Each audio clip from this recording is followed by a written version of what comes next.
Bonjour les amis et merci d'être avec moi pour ce nouveau Facebook Live.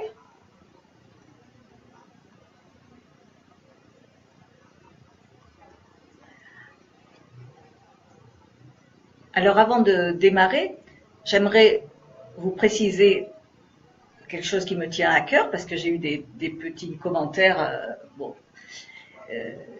qui certains m'ont dit qu'ils n'étaient pas d'accord avec ce que j'avais dit, et donc je voudrais quand même préciser, si ce n'est pas clair, que ce que je raconte est basé sur mon expérience.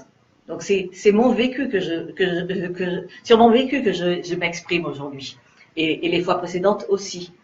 Et à travers ce vécu et les 6 années de thérapie que j'ai entrepris, c'est à travers ce vécu et ces 6 années de thérapie que je me permets de vous faire part de mon expérience pour vous donner un message d'espoir, pour vous montrer qu'une reconstruction est possible, pour sensibiliser certains d'entre vous sur ce crime qui est l'inceste, et bien sûr aussi essayer d'aider certaines personnes qui, par mon témoignage, vont pouvoir trouver la force eux-mêmes de s'en sortir.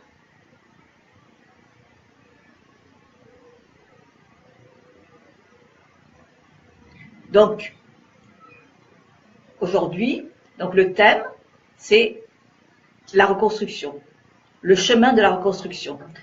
Donc, je vais commencer par vous parler de 3 étapes que j'ai vécues et qui sont pour moi nécessaires à cette reconstruction. Donc, 3 étapes nécessaires. La première, c'est la prise de conscience, c'est-à-dire la sortie du déni. On en parlera tout à l'heure. La deuxième, c'est la prise de la parole et l'écoute. Parole et écoute, donc qui sont aussi une étape nécessaire pour ce chemin de reconstruction. Et la troisième étape, dont je parlerai tout à l'heure aussi, c'est la nécessité de couper avec l'environnement toxique.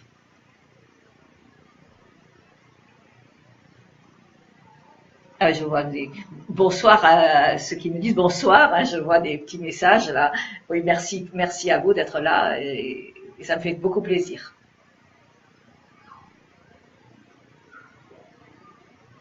Donc, première étape, c'est la prise de conscience, la sortie du déni. Alors, pour moi, cette étape a été dramatiquement longue puisque j'ai 50 années de déni de la souffrance. Ça paraît fou, mais c'est ce que j'ai essayé de faire. J'ai essayé de vivre en mettant de côté toute cette souffrance pour montrer aux autres que j'étais quand même quelqu'un capable de vivre avec ce que j'avais vécu. Enfin, sans savoir vraiment ce que j'avais vécu, ou en tout cas en mettant de côté cette souffrance, en me disant c'est peut-être pas si grave. Voilà. Donc j'ai essayé de faire ça. J'ai essayé de vivre en pensant que c'était peut-être pas si grave. Comme je vous l'ai dit, à maintes reprises maintenant, j'ai été rattrapée sans arrêt par mes cauchemars, par mes peurs, et donc c'était vraiment pas la bonne idée. Donc ça, c'est vraiment le truc à ne pas faire.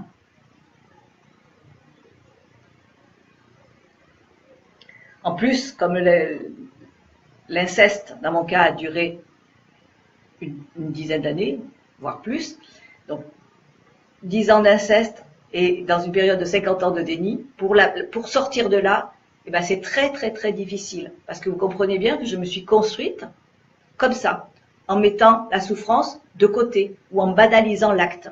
Et ça, c'est une très très mauvaise construction. Donc, lorsque j'ai entamé ma thérapie, j'ai vraiment eu beaucoup de chance que ma thérapeute soit de grande qualité pour arriver à me faire sortir de là. Il m'a fallu plus de 3 ans pour arriver à me dire, effectivement, c'était douloureux. Effectivement, ça m'a fait mal. Effectivement, ça a impacté mon caractère. Et effectivement, c'était ce qui m'a pourri ma vie, m'a fait avoir des cauchemars pendant des années. Voilà, il fallait à tout prix que j'arrive à relier ça à l'inceste. Et comprenez que pendant 50 ans, si vous vous dites c'est rien, vous avez vraiment du mal à comprendre que vous agissez de manière particulière et que cette particularité, elle est reliée à l'inceste. j'ai du mal un peu à lire ce que vous m'écrivez, donc bon, si vous avez des choses, si vous écrivez, si vous m'écrivez vous me laissez lire un petit peu ce que vous m'écrivez, hein, voilà.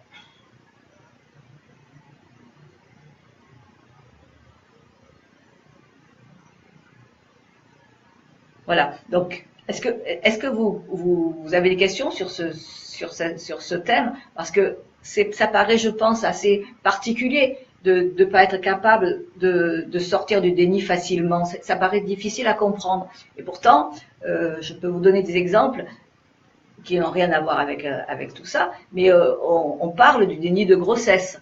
Il y a des femmes qui arrivent à accoucher sans savoir qu'elles ont été enceintes. Donc vous comprenez que le cerveau a des mécanismes très très particuliers. Et donc on est capable de mettre de côté, même si on sait ce qui s'est passé, de se dire, ben non, c'était rien. Voilà. Moi j'ai été capable à expliquer des choses à ma thérapeute qui avait les yeux ronds en lui disant, oh c'était rien ce qui m'est arrivé, et en lui décrivant des scènes. Voilà. Et donc il m'a fallu vraiment un grand travail pour que moi-même je me dise, mais c'est l'horreur, vous comprenez? Voilà. Donc pour tous ceux qui ont subi quelque chose comme ça, eh ben je veux qu'ils comprennent la gravité de ce qu'ils ont subi. C'est essentiel. C'est ça la sortie du déni. Donc la deuxième. Comment es-tu sorti du déni? Ah oui, pardon, Lilou, j'avais pas vu. Ben, donc je suis arrivée, voilà, je vous parle un petit peu de moi. Donc j'ai 55 ou 56 ans quand mon deuxième mari, s'en va. Et ça a été très très brutal et très très douloureux. Donc je n'ai plus dormi du tout. Moi je dors presque jamais, je dormais 3-4 heures par nuit et là je ne suis plus endormie. Si bien qu'au bout de 5 jours comme ça, eh bien, j'étais vraiment dans un état pitoyable et je suis allée voir un médecin généraliste, pour lui demander des comprimés pour dormir. Et donc, le médecin me voit un peu, là, discute, et elle était très sympathique parce qu'elle a compris qu'il y avait quelque chose de particulier dans ma démarche et dans l'impact que ça avait sur moi, cette séparation. Donc elle me dit, ok, je vous donne des comprimés pour la semaine, mais moi je vous demande d'aller voir donc la thérapeute qui est en face, que je connais pas, hein, en face de ses ailes. Elle me prend rendez-vous. C'était le lundi, elle me prend rendez-vous pour le vendredi. Voilà. Donc je vais chez cette thérapeute, contraint et forcé pratiquement. Et donc c'est Fabienne, hein, je parle beaucoup dans mes livres, et Fabienne, une grande et belle femme, très très costaud, là, elle me prend la main et tac, elle me fait rentrer dans son cabinet avec assez de force et de persuasion. Et donc elle voulait connaître mon histoire et j'ai dit, écoutez, moi tout va bien, j'ai juste un problème, mon mari est parti, voilà, ça me perturbe énormément et donc c'est ce qui m'empêche de dormir. Un point, c'est tout. Et d'accord Isabelle, mais bon, racontez-moi un petit peu votre histoire. Alors voilà, donc j'ai sauté sur mon enfance et bien sûr elle m'a arrêtée, elle m'a dit allez-y, racontez-moi. Donc j'ai un petit peu raconté, ce que j'ai expliqué dans pas mal de vidéos maintenant, et elle m'a dit, je peux faire quelque chose pour vous Isabelle. Voilà. Et je l'ai pas cru, mais je suis retournée, et j'y suis retournée, et j'y suis retournée. Voilà.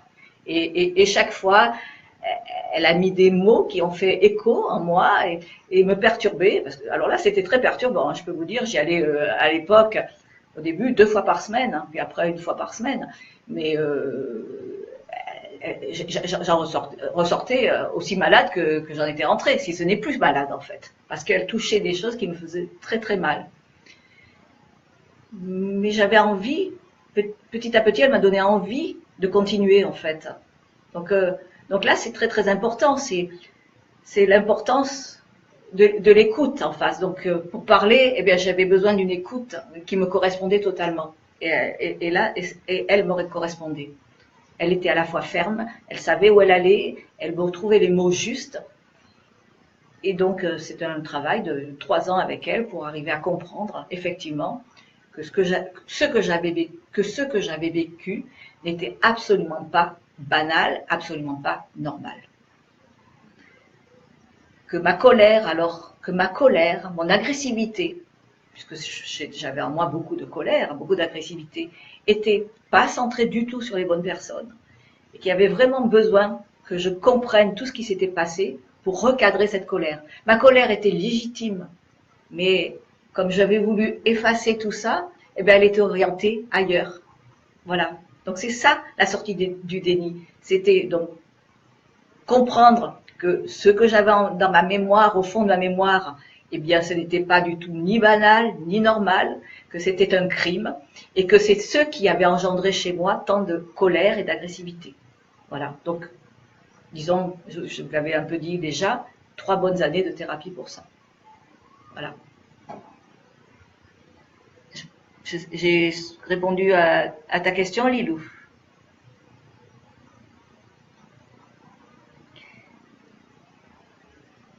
Voilà, je pense que ça va. Donc ça, c'était la première étape, donc la sortie du déni. Donc la deuxième étape, ça a été pour moi de raconter mon histoire. Donc parler avec un thérapeute, c'est bien, mais ça, c'est encore, c'est un petit truc dans un petit coin. Hein. Et pour sortir vraiment du déni, eh ben, il suffit pas de savoir sa vérité. On a besoin, on a tellement été enfermé, tellement été dans ce déni familial qu'on a besoin de sortir de là. Et donc, on a besoin d'aller exprimer cela au grand public, à tout le monde, à tout le monde. Alors, ça peut être, bien sûr, moi, dans mon cas, vous le savez, ça a été par l'écriture. J'ai écrit mon histoire, mais ça peut être dans des groupes de parole, ça peut être différemment, ça peut être, il faut s'exprimer, il faut que les gens, en fait, on a besoin de reconnaissance. Reconnaissance, ça veut dire de l'amour, mais ça veut dire reconnaissance de ce qui s'est passé. Et ça, il faut le chercher dans le regard des autres, avec les autres. Donc, on a vraiment besoin de ça. Enfin, moi, j'ai vraiment eu besoin de ça. Et je pense, sincèrement, que c'est une étape nécessaire.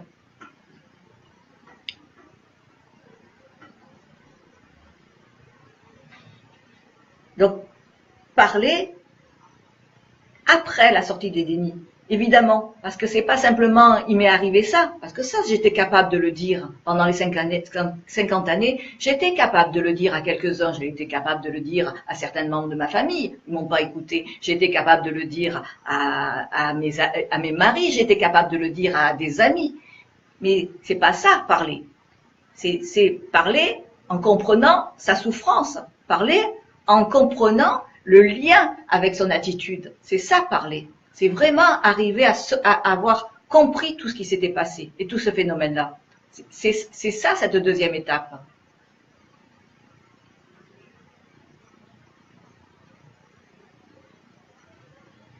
Cette étape permettra ainsi de déculpabiliser, permet ainsi de comprendre que ce n'est pas à nous d'avoir honte. Voilà, oui, oh oui, hein, Corinne. Il n'y a pas à avoir honte de toutes ces choses-là. Il n'y a pas à avoir honte.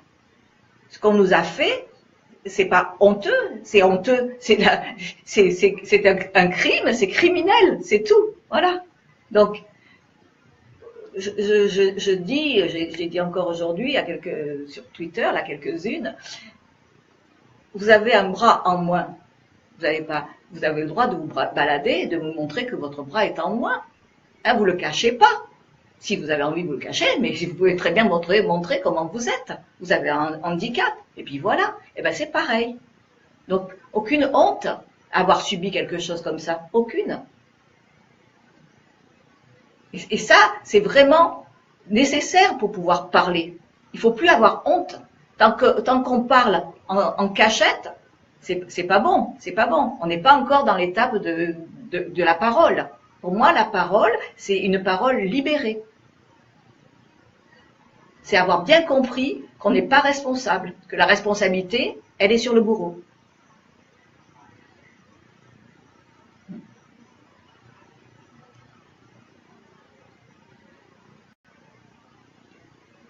Qu'est-ce qui me pose une question là sur cette étape-là, que j'aille un peu plus loin?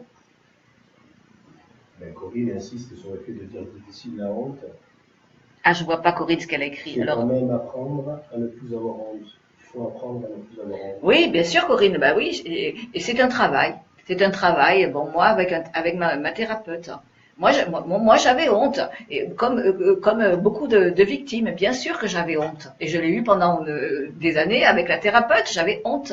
Je lui racontais, il y a des choses que je lui racontais pas, parce que c'était honteux. Vous voyez. Donc même avec elle, donc c'était grave, bien sûr. C'est long. Et Fabienne m'avait dit, Isabelle, un jour, je veux que ce soit eux qui ont honte, que vous arrêtez d'avoir honte, vous. Ah oui, et ça c'est compliqué, hein. Et ça demande beaucoup de parler. Plus vous en parlerez, moins vous aurez honte. Plus vous vous détachez de ce qui s'est passé.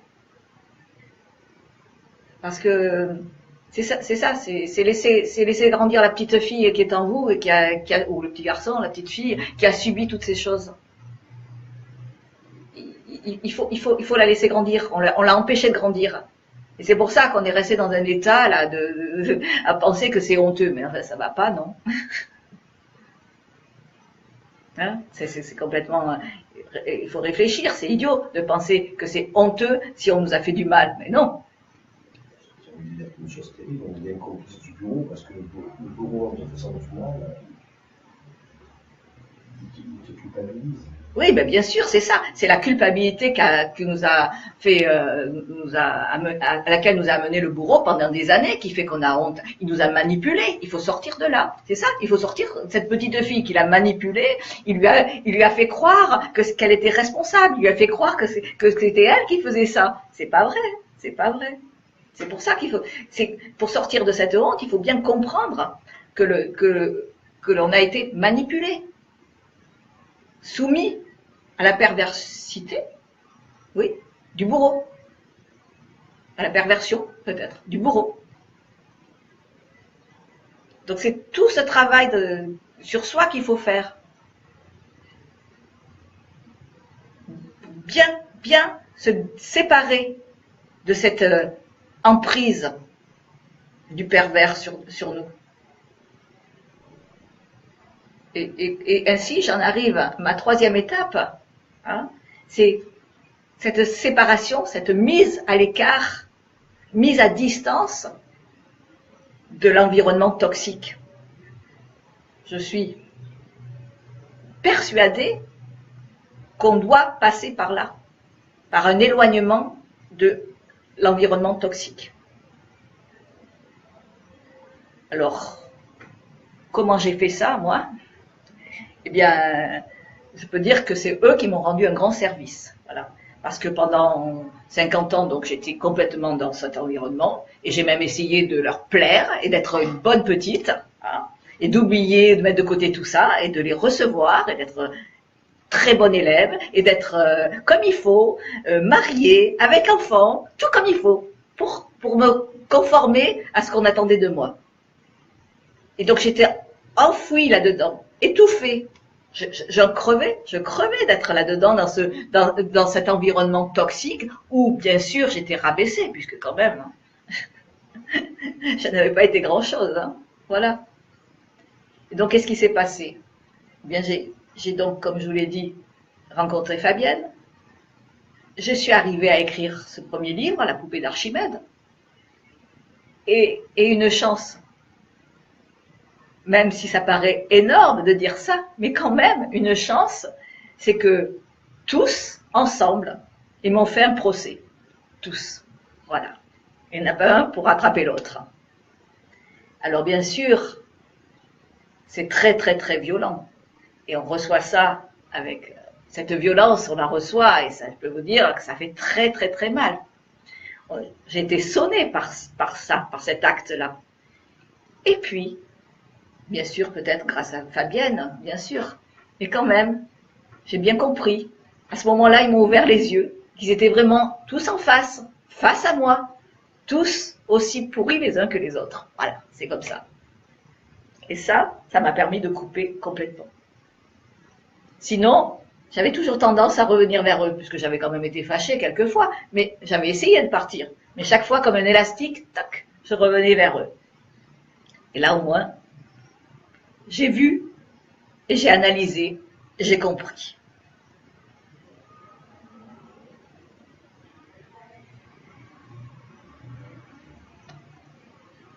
J'arrive pas à lire. Qu'est-ce qu'il y a, quelque chose que j'ai loupé? Non, ça va. Hein, j'ai pas Il y de... a Christine qui dit donc tu n'as pas vécu ta vie pleinement. Il y a Corinne qui dit le problème c'est que les psys ne sont pas assez formés. Ah, oui, ben, oui, Corinne, donc je sais pas pourquoi moi j'arrive pas à lire les questions, c'est figé hein, chez moi. Bon, donc Corinne, les psys, ben oui, il faut arriver à trouver les psys qui sont. Ah, j'avais participé quand j'étais à la IVI, là, quand j'avais participé à l'établissement, la IVI, l'Association internationale des victimes d'inceste. Ils ont un site que tu peux aller regarder. J'avais participé à la mise en place d'une carte de tous les psys recommandés par des victimes sur la France. Donc, peut-être, Corinne, tu peux regarder, et peut-être dans ta région, un psy qui a été recommandé et donc formé pour ce crime. Donc effectivement, il faut trouver les bonnes personnes. Donc au niveau psy, je sais que la IVI a fait ce travail, a mis en place une carte de tous les psys de France. On mettra le lien dans le commentaire. Oui, l'Association internationale des victimes d'inceste, on pourrait le mettre en commentaire, tu peux le chercher. D'accord, on peut le mettre. Plus tard, on le mettra. Oui, on mettra en commentaire la IVI, mais bon, c'est pas compliqué alors de les chercher, hein, mais on le mettra. Voilà. Donc effectivement, donc ça vous permettrait de trouver peut-être un psy de qualité, en tout cas recommandé par notre victime. L'autre question, c'était quoi? Il y avait des psys, et puis qu'est-ce qu'il y avait d'autre comme Non, il y a une remarque de Lulou qui dit après des années de thérapie qui sont passées, c'est pas normal d'avoir encore honte alors. Ah ben non, Lilou, c'est Lilou qui dit ça? Oui. Ah ben non, Lilou, après 10 ans de thérapie, avoir encore honte, c'est pas normal. Hein. Alors là, franchement, effectivement, hein, là il y a quelque chose qui va pas. Hein. Ouais. L'environnement, peut-être. Oui, voilà, oui, effectivement, peut-être que tu es encore dans l'environnement toxique, peut-être, je sais pas, oui. Quelque chose qui me renvoie encore à la culpabilité. Oui, peut-être tu es encore en contact avec des gens toxiques, Lilou, je sais pas. Ou bien que la thérapie, elle n'a pas été assez efficace. Hein. Pourquoi je n'arrive pas à voir? Je vais les voir ici.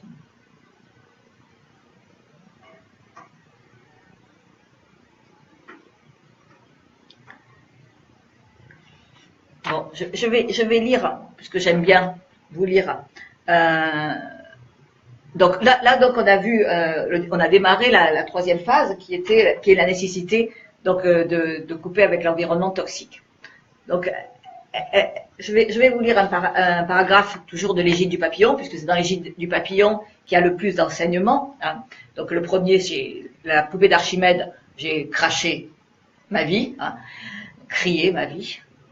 Le deuxième, donc j'ai fait un roman avec la petite Annabelle et j'ai expliqué la thérapie d'Annabelle. Donc grâce à ça, j'ai comme ça donné, j'espère, pour vous, des réponses à pas mal de choses, parce que j'ai montré l'évolution d'Annabelle dans sa thérapie. Et donc, juste je vais vous lire un paragraphe, c'est la dernière page, je crois, oui, de l'Égide du papillon. Donc c'est Annabelle qui discute avec sa copine Lola. Et donc, attendez, je regarde où je commence.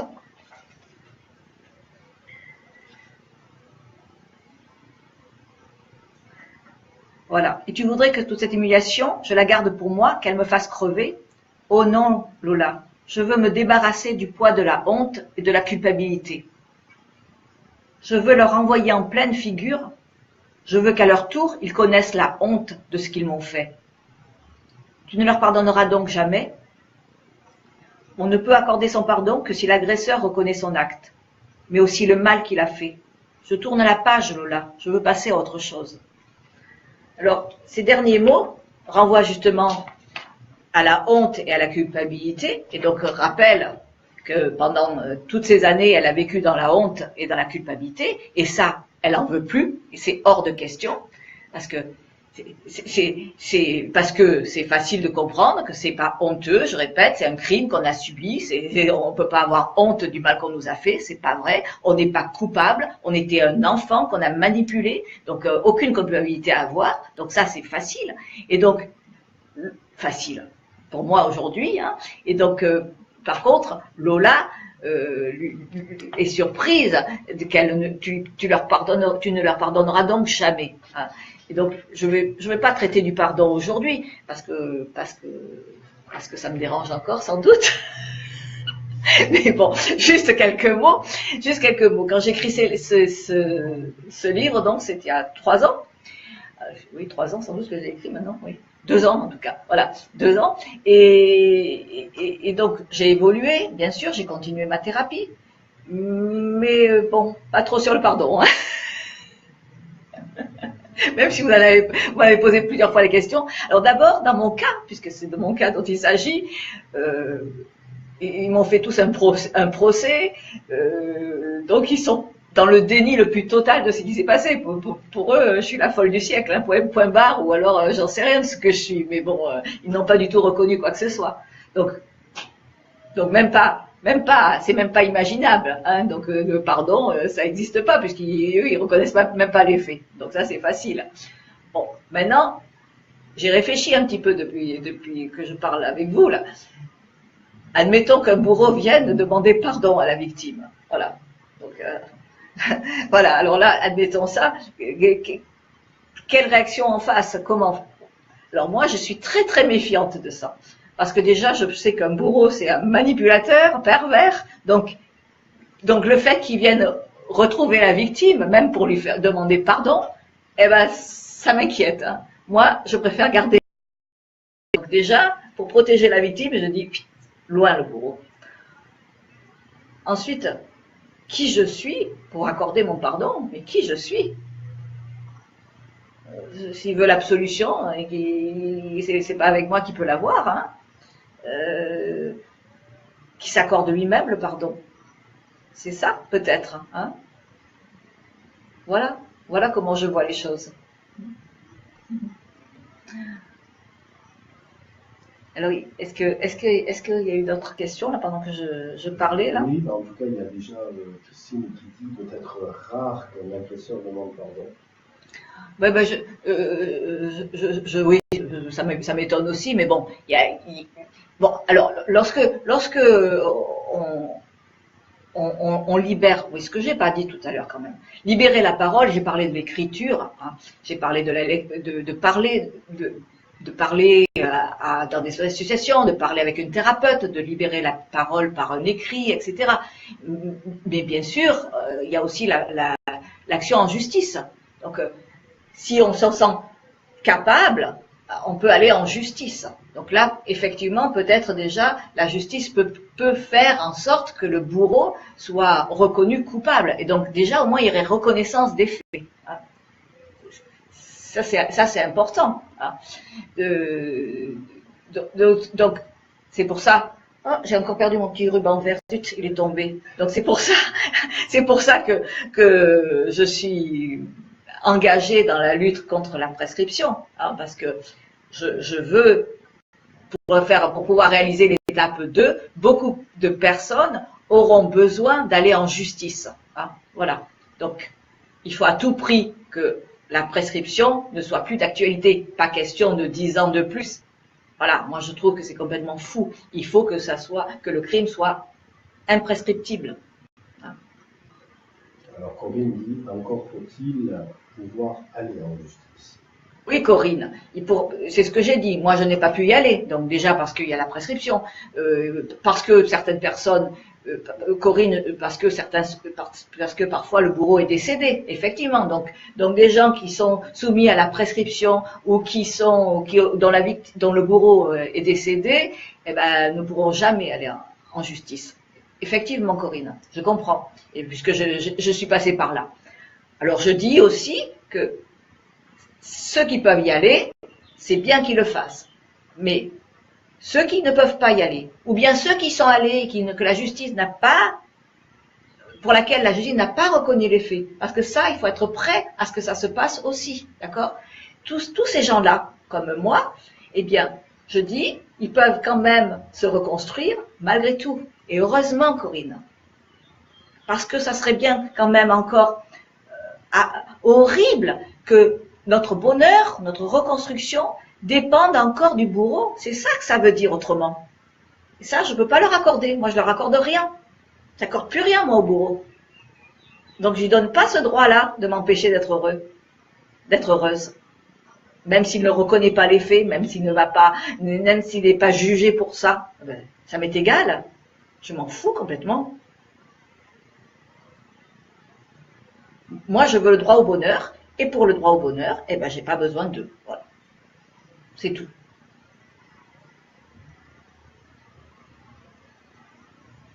Corinne, ça va? J'ai répondu, moi? Oui, Corinne dit, tu as bien raison. Oui. Oui, je pense réellement avoir raison, et je pense réellement que vous pouvez en arriver, vous pouvez arriver à ça aussi. Voilà.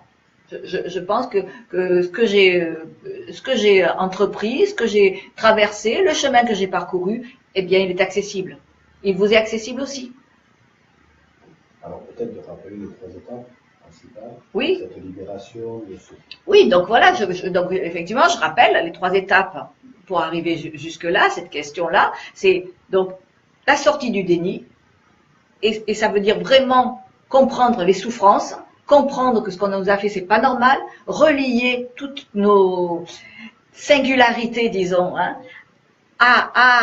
au crime que nous avons subi, parce qu'on n'est pas responsable, et donc parler en ayant compris tout ça, et sortir de la honte, sortir de la culpabilité, parce que même si on fait des choses bizarres, même si on a fait des tas de choses bizarres après, adultes, eh bien c'est lié à l'inceste, c'est lié au crime que nous avons subi, et donc il n'y a pas de quoi avoir honte non plus. Voilà. Il faut bien comprendre ça.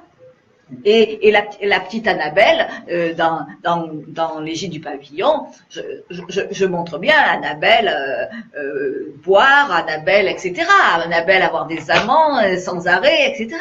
Eh bien, il n'y a pas de quoi avoir honte non plus. Elle a fait ce qu'elle a pu, la petite Annabelle, pour s'en sortir. C'est tout. Et enfin, la 3e étape, nécessaire donc, parce que même Annabelle aussi passe par là, c'est couper totalement. Annabelle, elle est virée de l'appartement par sa famille, donc elle s'en va, eh bien tant mieux. Moi j'ai eu un procès, eh bien tant mieux. Voilà. Et je pense que c'est que ça, ces 3 étapes-là, qui peuvent permettre d'aller vers la reconstruction.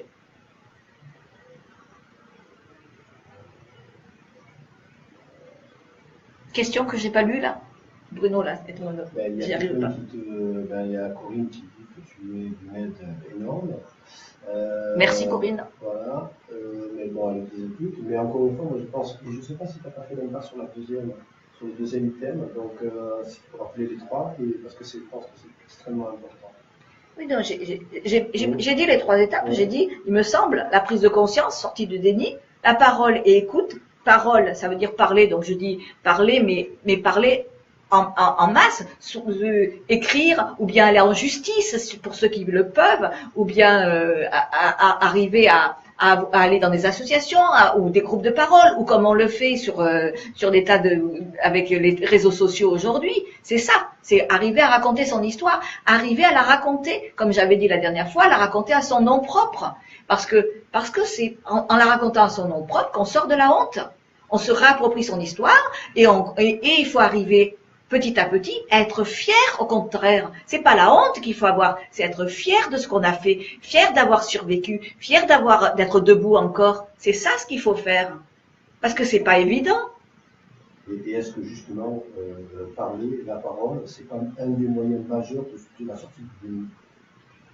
Non, la parole va aider à sortir. Mais avant, il y a une étape quand même, la sortie du déni, c'est vraiment une étape avant, quoi. Hein, parce que si aller parler, moi, je vous rappelle ce que j'ai dit tout à l'heure, j'avais parlé dans la famille, j'avais parlé dans mon environnement proche, etc. Mais j'ai pas été capable, j'avais pas la force de leur dire, mais oui, ça s'est passé, mais oui, c'est vrai. Mais oui, c'est horrible, mais oui, c'est dégueulasse, mais oui, ça mérite d'être jugé. Et ça, je n'avais pas trouvé cette force-là. Donc pour moi, sortir du déni, c'est ça, c'est arriver à ça, arriver à faire taire les autres en face qui vous disent de vous taire vous. C'est ça, c'est cette force-là. Et donc ça, souvent, eh ben, c'est bien d'avoir ou un thérapeute ou alors, je sais pas, peut-être moi j'essaye de faire ça, de vous donner cette expérience-là et cette force. J'essaye de vous la donner parce que c'est ça la sortie du déni. C'est pas que dire oui j'ai subi un inceste petite. Non, c'est pas ça. C'est pas ça. Ça c'est bien, c'est déjà ça, mais ça suffit pas. Oui, oui, oui, j'ai eu un comportement bizarre. Oui, j'ai fait des tas de choses anormales. Mais oui, c'est pas ma responsabilité. Oui, c'est parce qu'on m'a fait très mal. Oui, c'est parce qu'on m'a bousillée petite. C'est ça. C'est arriver à repointer sur les responsables. Et c'est cette étape-là que vous n'avez pas franchie. Parce que si vous avez honte encore, c'est que vous n'avez pas été capable encore, enfin pas capable, c'est pas ce que je veux dire, c'est que vous n'avez pas encore, vous n'en êtes pas encore au point de dire si aujourd'hui je suis endommagée, c'est à cause de ce qu'on m'a fait. Et c'est eux qui doivent avoir honte de ce qu'ils m'ont fait ou être jugés par ce qu'ils m'ont fait. En aucune manière je dois avoir honte. En aucune manière. Honte de quoi? Honte de raconter que j'ai subi un inceste? Non, mais attendez, à quelle époque on vit? Hein? Honte d'être une victime. Ouais, honte d'être une victime? Ah oui, c'est vrai. J'avais 4 ans et je me suis laissé faire. Oh mon Dieu. Franchement. Vous croyez vraiment qu'on n'est plus au Moyen-Âge, hein? On a évolué, il faut voir la société, elle évolue, hein? Donc, contraire, il faut dire non, voilà, j'ai subi ça, voilà, ça m'a bousillé, voilà, malheureusement, j'ai pendant 50 ans vécu là-dedans. Oui. Eh ben c'est triste, mais je suis restée debout quand même. J'ai essayé de construire, j'ai essayé de faire des choses. J'ai été héroïque, hein, parce qu'il fallait le faire quand même. Et oui, aujourd'hui je dis aux autres, j'ai eu tort de ne pas oser les pointer du doigt, de ne pas oser, parce que j'avais peur de leur faire du mal. Mais enfin, hein, comme s'il fallait que je les protège encore. Eh ben non, ça c'est parce que j'étais encore sous leur emprise, parce que c'est pas par gentillesse qu'on les protège, c'est parce qu'on est sous l'emprise de ces gens toxiques. Donc oui, il faut sortir de cet environnement toxique pour arriver à faire ça. Voilà pourquoi c'est les 3 étapes nécessaires. Et le pardon, on verra plus tard. Et en tout cas, la victoire, c'est s'en sortir. Voilà. Et on peut être très très fier de s'en sortir. Au contraire. Voilà. Il y a Pascal qui dit « Soyez fiers d'être vivante, cabossée,